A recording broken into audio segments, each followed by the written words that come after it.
Sometimes the loudest voice in the room is the one in my own head. It was almost midnight.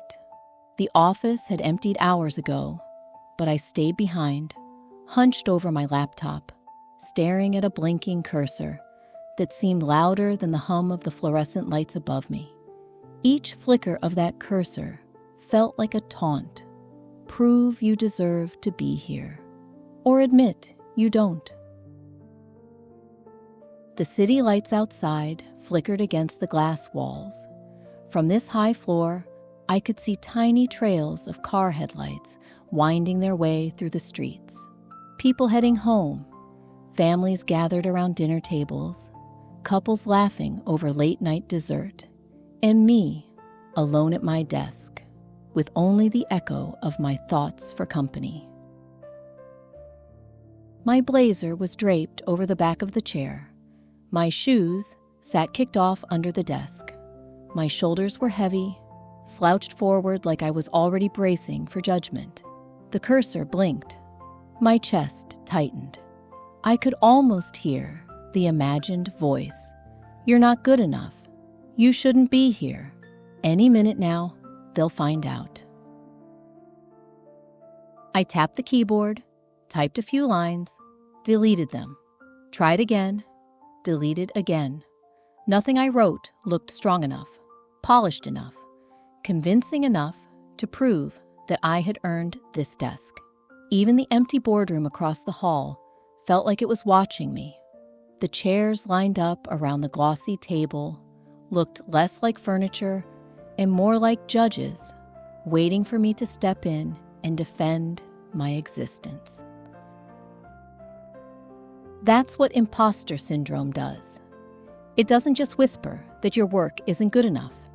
It tells you that you aren't good enough, that the badge clipped to your blazer is borrowed, that the desk you sit at isn't yours to keep.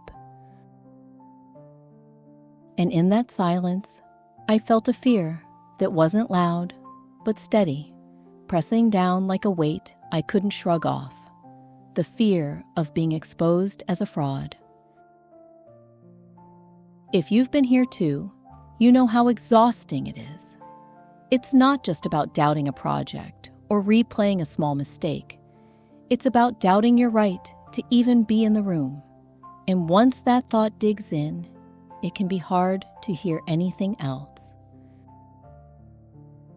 I didn't know it that night, but the very act of sitting there, showing up, typing despite the fear, refusing to pack up and leave, was already proof of belonging.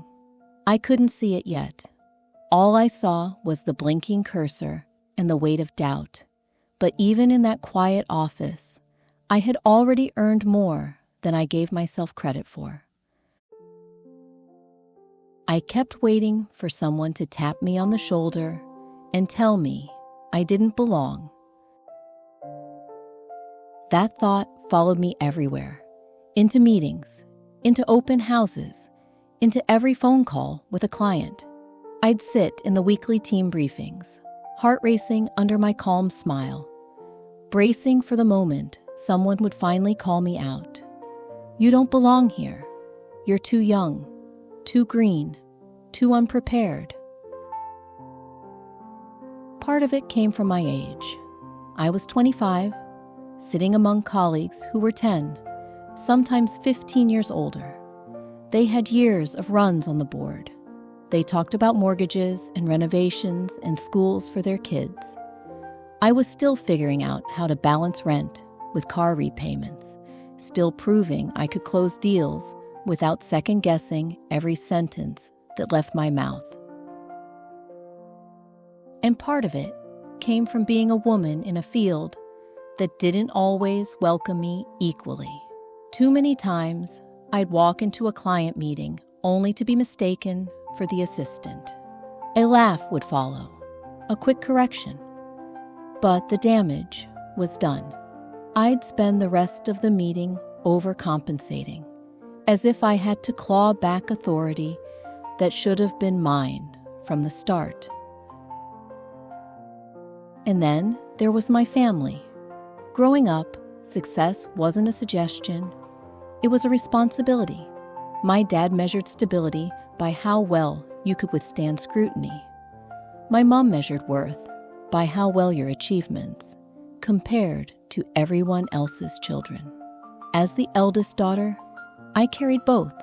I couldn't falter, couldn't stumble, couldn't let them down. So every small mistake echoed louder inside me. When a colleague corrected a detail in a contract, I didn't just think, oops, I'll fix it. I thought, this proves I don't belong. When a client asked for a senior agent's opinion, I didn't think, that's normal. I thought, they don't trust me because I shouldn't be here. Do you ever feel that way too? Like no matter how hard you work, you're just one breath away from being found out? Like the harder you try, the more certain you are that someone will pull back the curtain and expose the fraud you secretly believe yourself to be. That's imposter syndrome. And it doesn't care how many wins you've collected. It doesn't care about your credentials, your degrees, your achievements. It feeds on comparison. It feeds on silence. It feeds on every subtle bias and every quiet dismissal that tells you you don't measure up. And if you let it, it chips away at you. It makes you speak less in meetings, even when your ideas are good. It makes you hesitate to put yourself forward, even when you're ready. It makes you shrink into silence, even when your voice is exactly what the room needs. That's the cost I almost paid. I came so close to walking out of that meeting, so close to letting the voice of doubt make the decision for me. And if I had, I would have missed the chance to realize what I now know, that the proof of belonging was already in the steps I had taken. That's where the shift begins, by naming the weight for what it is and refusing to let it decide the story for me. I remember the exact moment I almost broke. A senior agent questioned my strategy in front of the whole team. His words weren't cruel, but they were sharp enough to pierce through the thin layer of confidence I had been holding on to. I smiled on the outside, nodded politely, but inside I was collapsing. By the time the meeting ended, my hands were gripping the edge of the desk so hard my knuckles ached. My shoulders were hunched as if I could make myself invisible. As everyone filed out, the hallway swallowed their footsteps until only echoes were left. That's when the thought loop started spinning. They see it now. I don't belong. I shouldn't have been in that meeting. I'm going to lose this seat. I almost walked out before anyone could stop me. My chest was tight, my mind was screaming, and I just wanted to escape the humiliation I was sure was coming. But then, sunlight slipped through the blinds and landed across my desk. It was just a sliver of morning light, nothing extraordinary, but in that fragile moment, it felt like the world was whispering, "You're still here." And then, I remembered a line I had scribbled in my notebook weeks before, almost like a reminder I didn't think I deserved. Belonging isn't granted. It's proven by the steps you've already taken. I let those words sit with me, because if I was honest, I had already taken steps. I had stayed late, learned fast, pushed through rejections, and kept showing up. I had earned listings, built trust with clients, navigated difficult conversations, and still found the courage to walk into rooms that terrified me. That wasn't luck. That wasn't charity. That was me, proving my belonging one step at a time. The thought loop didn't vanish instantly, but something shifted. Instead of spiraling into, "I don't belong," I countered it with proof. Proof in the form of actions I had already taken. Proof that my presence wasn't an accident. I whispered it out loud. At first, so quietly, I could barely hear it. I earned my place. The words felt shaky, almost fragile, but I said them again and again. Each time, they landed a little steadier, a little stronger, until I could feel them vibrating in my chest. I earned my place. Not because someone else validated me, not because I was flawless, but because I had already done the work. My presence was proof. That realization became my anchor.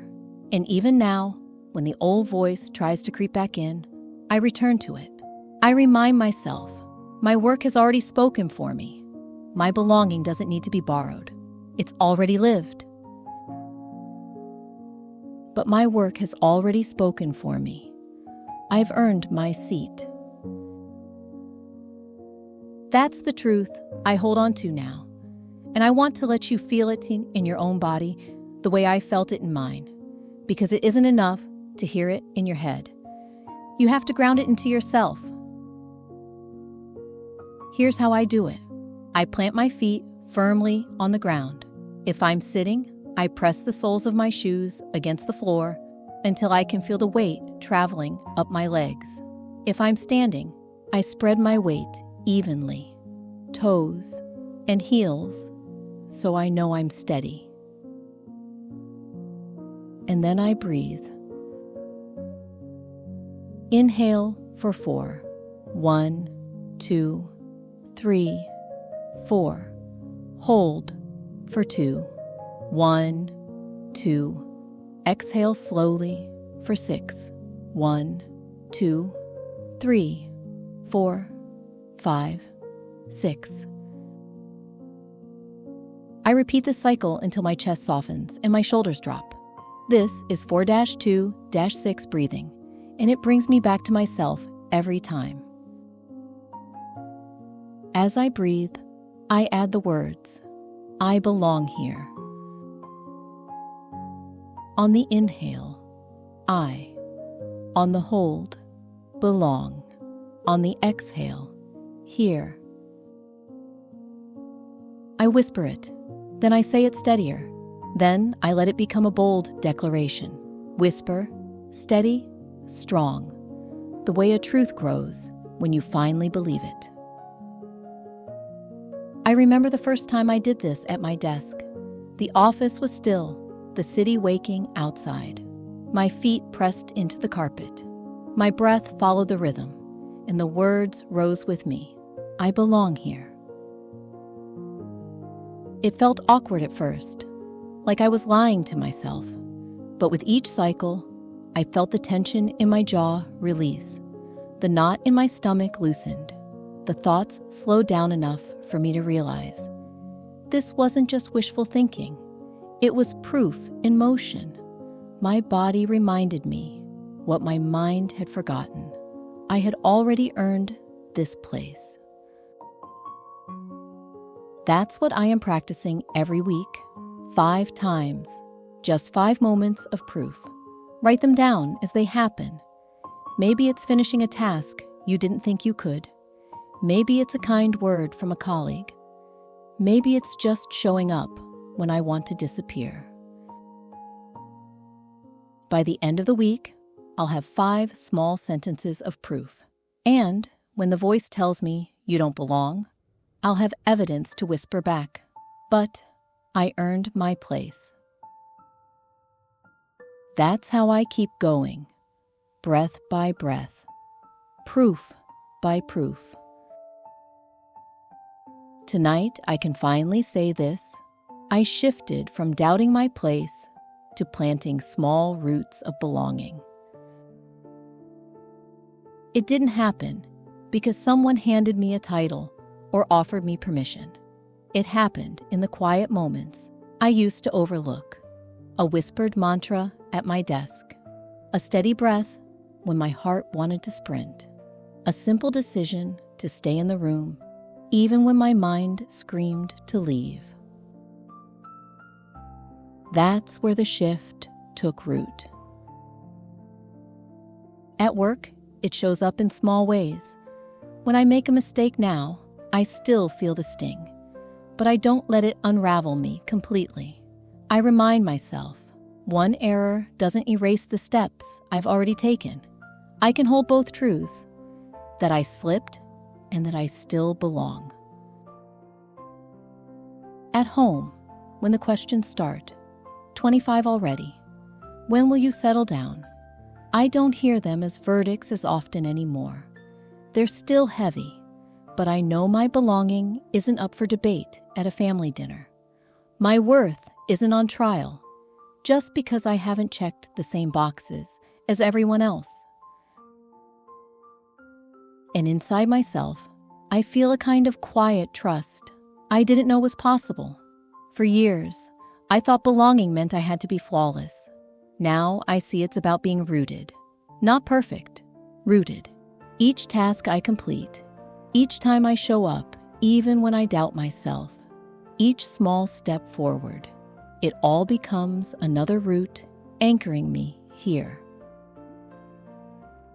I picture it sometimes, roots spreading beneath my desk, beneath the boardroom chairs, beneath the city streets, proof growing silently, layer by layer, until it's undeniable.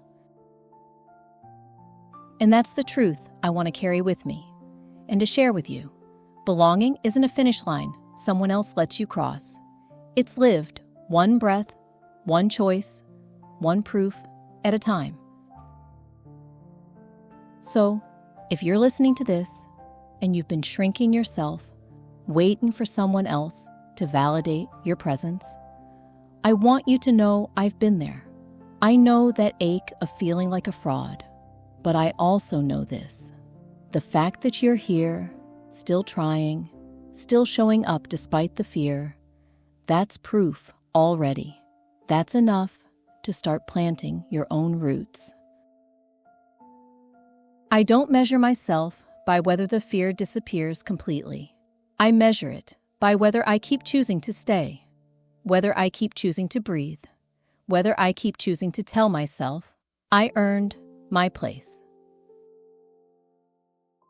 And every time I do, those roots grow deeper. Belonging isn't borrowed. I live it one day at a time. That's how I end this day. Not with the absence of fear, but with the presence of proof. Not with a loud announcement to the world, but with a steady whisper, I finally believe. I earned my place. Even showing up tonight is proof of that. I could have walked out. I could have avoided the silence of this office. But I stayed. I breathed. I wrote this down. That choice is evidence enough. This week, I'm carrying one small proof of belonging with me. I've written it down. I've made it mine. And each time I see it, I'll remind myself, I earned my place. As I look out the window now, the city skyline is bathed in sunrise. The shadows are fading. The light keeps spreading. And with it, so does my reminder. I belong here. And for now, this is enough. The light on my desk, the roots beneath my feet, the breath in my chest. I belong here. That's my proof.